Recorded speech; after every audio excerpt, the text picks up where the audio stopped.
Alright, here we go. We're starting chapter 11, and in chapter 11 we're really going to focus on measures of central tendencies and mean, median, mode, and statistics, and those kinds of things, and how you read statistics, I guess, more so than finding the statistics. So when we talk about the word statistics, these are the numerical values used to summarize and compare sets of data. So really what we use this for is to compare data. All right? And to visualize it and all those things. The measures of central tendencies, you guys have all learned these before, I know. Mean, median, and mode, and we'll talk about what those are in just a minute. The measure of dispersion, this would be a statistic that will tell you how the data is spread out. So maybe the data is all bunched together, or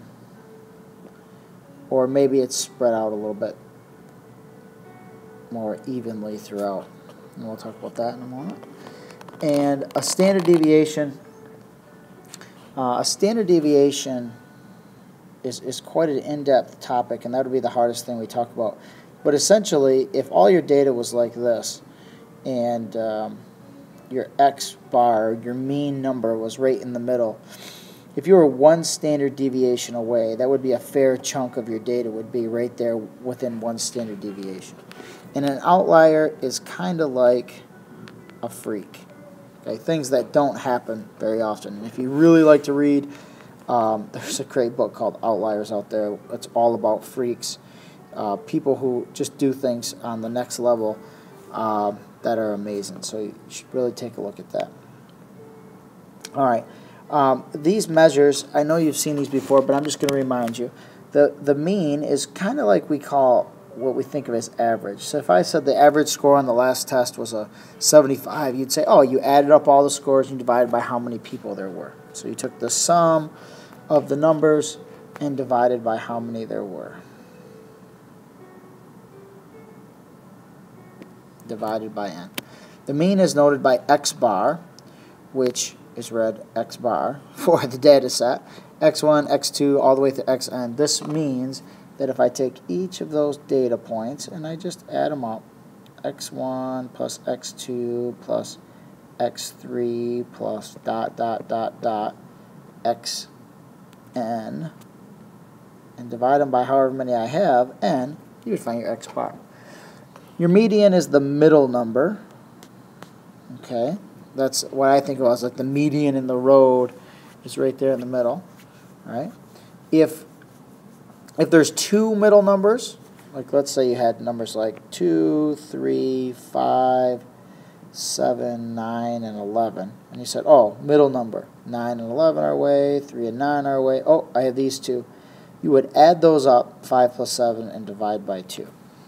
Okay, so you'd find the mean of those two numbers. 5 plus 7 is 12, so your median here is 6. And the mode is the one that happens the most. Okay, there could be one mode, there could be no mode, or there could be multiple modes. It's just however many times it happens. All right. Let's take a look at example 1 here. The quiz scores for Class A and the quiz scores for Class B. The quiz scores for Class A, I would add up all those numbers. I'm just going to grab my calculator. I hope you do the same. Just going to add up all those numbers.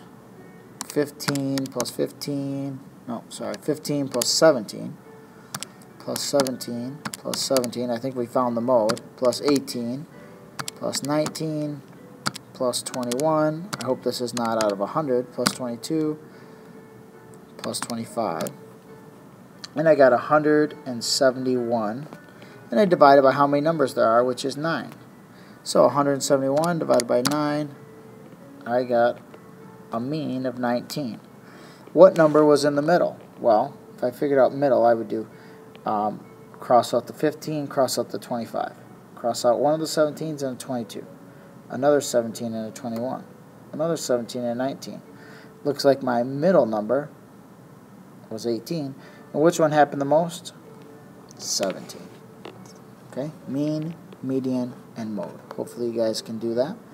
It's the same thing with the other one. We would just add up all those numbers.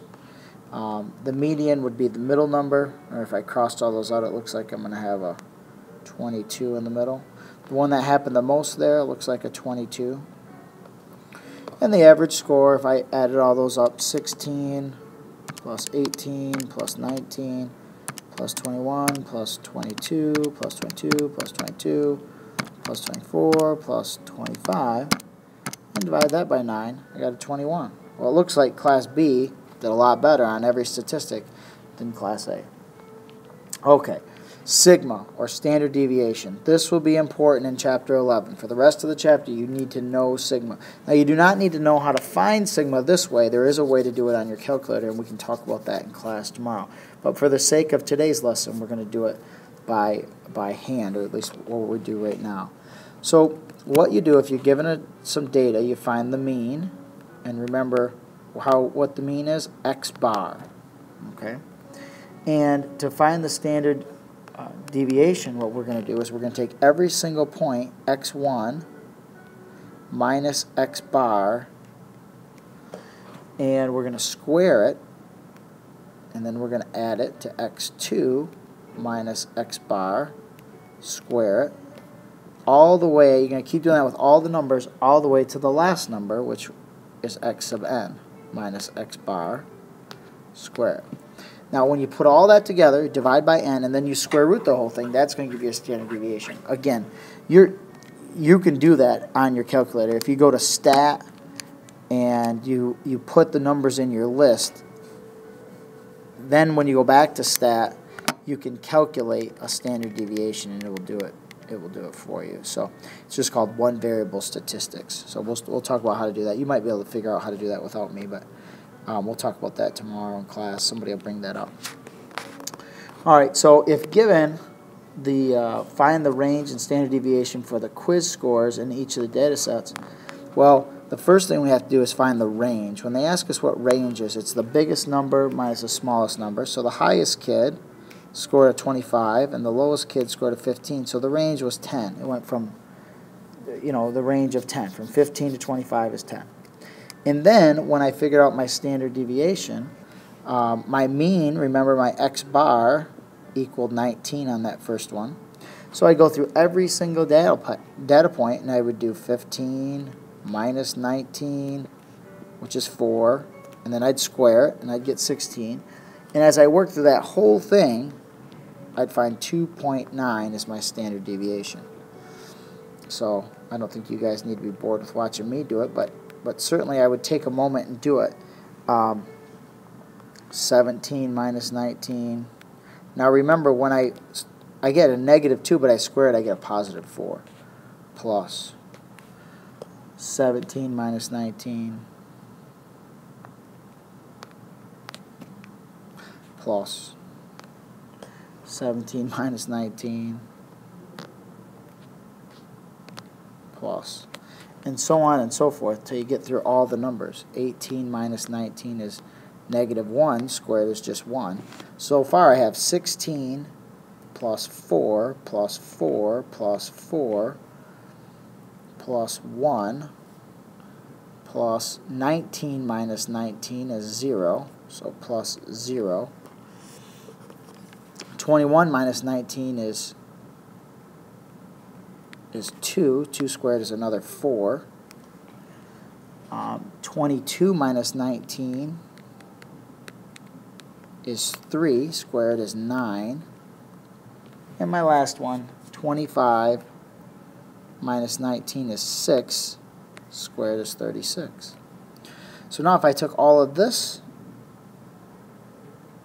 and added it up, I get 28, 29, 33, 42, 78. So I end up with 78 divided by, how many points were there again? 9. So if I do on my calculator real quick, 78 divided by 9, I get 8.666. And if I take the square root of that, I get 2.9. So you take the square root of that whole thing. And that's how you find that. I'm not going to bore you with doing another one of those. Let's take a look at examine the effect of an outlier. An outlier in a soccer game, let's take a look. The winning scores for the first 9 games of the season, in the soccer season, were 3, 4, 2, 5, 3, 1, 4, 3, and 2. All right? So find the mean, median, mode, range, standard deviation of all those things. And you go about that the same way. You add them all up, you divide by 9, and you're going to get 3. All right? And the median, the one that was right in the middle, if I organized all of those data points in order, we got a 1, and we got a 2, and a 2. All right, so we had a 1, a 2, a 2, and make sure you keep track as you write those things down, because you can kind of lose track. 3, 3, and 3. Looks like there's our mode, right? Let's put that in right now so we don't forget. Mode is 3. And then we have a 4, a 4, and a 5. A 4, a 4, and a 5. Okay, so if I'm finding the median, I just go through and I check off 1 on each side until I get down. Median was a 3. My range went from 5 to 1, so 5 minus 1 was 4, and my range was 4. And then my standard deviation, well, if my average was 3, then so when you look at standard deviation on this, you have your mean is 3, so you have to go through all that same work, right? So you start with 1 and do 1 minus 3 quantity squared. And remember, you're going to square root this whole thing. Plus 2 minus 3 quantity squared. Plus 2 minus 3 quantity squared. Plus, now the 3 minus, sorry about that, the 3 minus 3's are all going to create 0. So I can really skip those 3 minus 3's. I can just do the 4 minus 3 squared plus 4 minus 3 squared plus 5 minus 3 squared. And if I look at it that way, 1 minus 3 is negative 2 squared is 4 plus 2 minus 3 is negative 1 squared is 1. 2 minus 3, another 1. 4 minus 3, another 1. 4 minus 3, another 1. And 5 minus 3 is 2. 2 squared is 4, another 4. So if I add these together, 4 plus 4 is 8, 10. I get 12. Divided by, there were 9 games total, 9. And I take the square root of that. So 12 divided by 9, enter. And if I do the second, and I do the square root of that, I end up with a standard deviation of 1.15 or so. I think that's about right, 1.15 or 1.2 standard deviation. Okay. Now, what happens in part B, it says the winning score in the next game is an outlier, 9. They scored 9 points in a soccer game. That's like a crazy number. Find the new mean, median, mode, and see what happens when you put that 9 back in there. So that's what we're going to have to do. So let's put a 9 in there and see what we get. Okay, you guys take a look at these checkpoints. We have these 3 checkpoints.